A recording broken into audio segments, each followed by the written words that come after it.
అందరికీ జై భీమ్.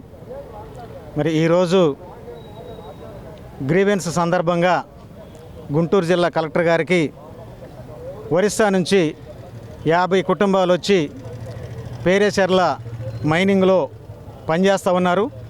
వారికి ఇక్కడే ఆధార్ కార్డులు ఉన్నాయి, రేషన్ కార్డులు ఉన్నాయి, ఓటు గుర్తింపు కార్డు కూడా ఇక్కడే ఉన్నాయి.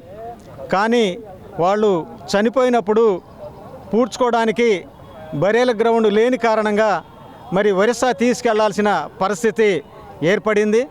దానిలో భాగంగా మరి ఈరోజు గ్రీవెన్స్లో మేము వినతిపత్రం సమర్పించాము. కలెక్టర్ గారు సానుకూలంగా స్పందించి వెంటనే సంబంధిత మండలాధికారులకి ఫోన్ చేసి మాట్లాడి అదేవిధంగా పంచాయతీరాజ్ కూడా అప్పచెప్పి వెంటనే బరేల్ గ్రౌండ్ ఏర్పాటు చేసే ప్రయత్నాన్ని కొనసాగిస్తామని చెప్పి